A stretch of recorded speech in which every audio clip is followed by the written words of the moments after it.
Item ಯಾವುದೇ ಇರಲಿ try ಮಾಡಿ ಆಚಿ ಚಿಕನ್ ಮಸಾಲಾ. ಶಾಸಕ ಯತ್ನಾಳ್ ಶೀಘ್ರವೇ ಬಿಜೆಪಿಗೆ ಬಂದ್ರೆ ತುಂಬಾ ಒಳ್ಳೆಯದು ಅಂತ ಗೋಕಾಕ್ ಶಾಸಕ ರಮೇಶ್ ಜಾರಕಿಹೊಳಿ ರಿಯಾಕ್ಟ್ ಮಾಡಿದ್ದಾರೆ. ಅಥಣಿಯಲ್ಲಿ ಈ ರೀತಿ ರಮೇಶ್ ಜಾರಕಿಹೊಳಿ ಅವರು ತಮ್ಮ ವಿಶ್ವಾಸವನ್ನು ವ್ಯಕ್ತಪಡಿಸಿದ್ದಾರೆ.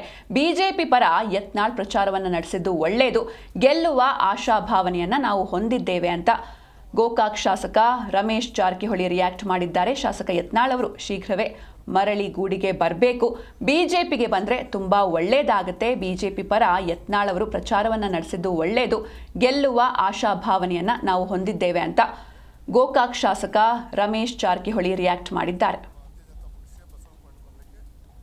ಆಗ್ಬೋದು, ಎಲ್ಲರೂ ನಿರೀಕ್ಷೆಯಂತೆ ಅವರು ಮೊದಲನೇದಾಗಿ ಬಸವನಗುಡಿ ಪಾಟೀಲ್ ಯತ್ನಾಳ್ ಅವರು ಉಚ್ಚಾಟನಾದ ದಿನದಿಂದ ನಾವು ಒಳ್ಳೆ ಕರೆತರ ಪ್ರಯತ್ನ ಮಾಡ್ತಿದ್ದೆ. ಒಂದು ಒಳ್ಳೆಯ ಸಂಕೇತ, ಮುಂದಿನ ದಿನದಲ್ಲಿ ಒಳ್ಳೆ ವಾಪಸ್ ಬರಲಿಕ್ಕೆ ಭಾರತೀಯ ಜನತಾ ಪಕ್ಷ ಬಸವನಗುಡಿ ಪಾಟೀಲ್ ಬರಲಿಕ್ಕೆ ಒಂದು ವೇದಿಕೆ ಸಜ್ಜಾಗಿದೆ. ಅದು ಬಂದರೆ ಪಕ್ಷಕ್ಕೆ ಒಳ್ಳೆಯದಾಗ್ತದೆ. ಒಂದು ಹಿಂದೂ ಸಂಘಟನೆಗೋಸ್ಕರ ಮತ್ತು ಭಾರತೀಯ ಜನತಾ ಪಕ್ಷಕ್ಕೆ ಒಂದು ಸಮಾಜದ ಕೂಡೀಕರಣ ಮಾಡೋಕ್ಕೆ ಒಳ್ಳೆಯದಾಗ್ತದೆ. ಆಗ್ಬೋದು, ಎಲ್ಲರೂ ನಿರೀಕ್ಷೆಯಂತೆ ಅವರು ಮೊದಲನೇದಾಗಿ ಬಸವನಗುಡಿ ಪಾಟೀಲ್ ಯತ್ನಾಳ್ ಅವರು ಉಚ್ಚಾಟನಾದ ದಿನದಿಂದ ನಾವು ಒಳ್ಳೆ ಕರೆತರ ಪ್ರಯತ್ನ ಮಾಡ್ತಿದ್ದೆ. ಒಂದು ಒಳ್ಳೆಯ ಸಂಕೇತ, ಮುಂದಿನ ದಿನದಲ್ಲಿ ಒಳ್ಳೆ ವಾಪಸ್ ಬರಲಿಕ್ಕೆ ಭಾರತೀಯ ಜನತಾ ಪಕ್ಷ ಬಸವನಗುಡಿ ಪಾಟೀಲ್ ಬರಲಿಕ್ಕೆ ಒಂದು ವೇದಿಕೆ ಸಜ್ಜಾಗಿದೆ.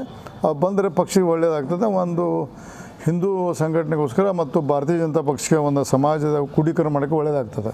ಆಗ್ಬೋದು, ಎಲ್ಲರೂ ನಿರೀಕ್ಷೆಯಂತೆ ಅವರು ಮೊದಲನೇದಾಗಿ ಬಸವನಗುಡಿ ಪಾಟೀಲ್ ಯತ್ನಾಳ್ ಅವರು ಉಚ್ಚಾಟನಾದ ದಿನದಿಂದ ನಾವು ಒಳ್ಳೆ ಕರೆತರ ಪ್ರಯತ್ನ ಮಾಡ್ತಿದ್ದೆ.